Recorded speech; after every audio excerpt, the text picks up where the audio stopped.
I had a chair in applied linguistics at the University of Duisburg-Essen. There we specifically try to do what applied linguistics tries to do, is interrelate and connect the linguistic research and the language practical application in a way. That's what we did there. So I was involved in general linguistics, in applied linguistics, and in language acquisition and language teaching and language learning, language education in the widest sense. All these areas that cover the way humans use language and the kinds of challenges they face when using languages in a particular context is something that applied linguistics looks at. And that's now the really broadened scope of applied linguistics, starting from language acquisition. I mean, that's where it all starts. At some point, we acquire language, but then we have to use it in different walks of life. And all these walks of life are now part of the portfolio of applied linguistics. My very first ILA experience was, in fact, 1987, when I had the good fortune of attending the World Congress in Sydney. So since then, I've basically networked through the national affiliate of ILA and through the ILA network as well. And then I did become involved in the executive of the German affiliate, the GAL, German Association of Applied Linguistics.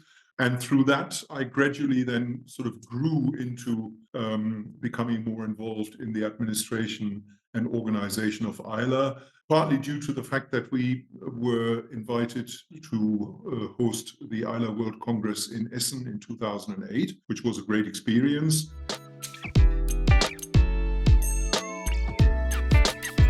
To be frank, it had something to do with making sure that ILA stays on top of developments, because we thought that it might be a good idea to make sure that we don't just accept that someone sets up a research network and says, okay, that's my research network or our research network, and that now goes on forever. But basically saying, okay, there's always a case for a particular area of research and a network to operate. So make your case, and then it's accepted and accredited as an ILA research network. But then after a while, you have to make your case again and make sure that the case is still there. And also, there is a kind of bit of flexibility there, but there's a sort of time limit. It also requires international cooperation. So you can't do that in a very limited kind of bubble. You have to really network globally through the ILA network. And then you have to sort of make sure that people, or that you are able to convince others that this is an issue that still needs further research. And so the research network stays, goes on, or new research networks are established.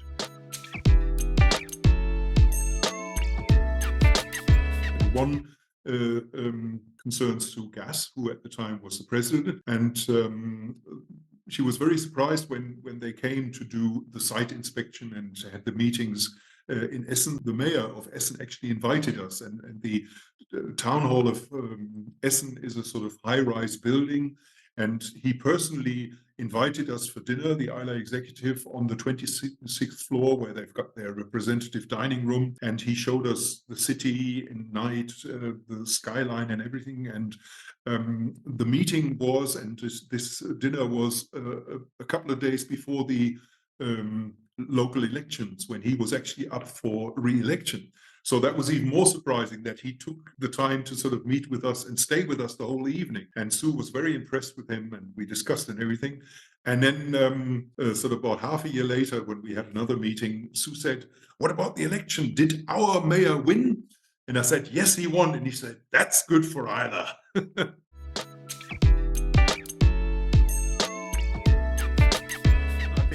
I mean, it was interesting to see how students interacted with sort of dignitaries and applied linguists from around the world when they met these people sort of in the flesh. At the time, we were doing lots of projects with schools in our region that involved task-based learning, action-oriented learning, etc. And the schools here are very cooperative in that area. And so my students, together with learners from these schools, set up various projects. One of them was actually a kind of Essen Walks project, modeled on the London Walks.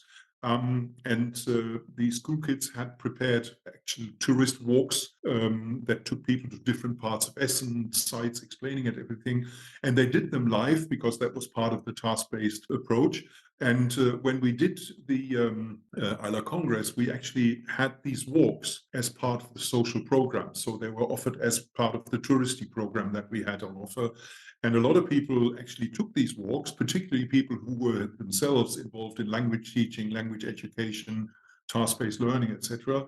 And it was very interesting to see how the students and also the school kids sort of interacted with the applied linguists who basically had researched some of the work that informed this kind of learning. And the students were very glad to get some really first-hand feedback on the kind of work that they had been doing. And one of my students who participated in that actually then sort of decided to do a PhD in that particular field and did that. So you can see how the actual sort of meetings, conferences, etc., that ILA organizes also have an impact on the community, and not just on the established researchers who meet to exchange and discuss at the conferences, but also the next generation, so to speak. That's where the next generation of applied linguistics comes from.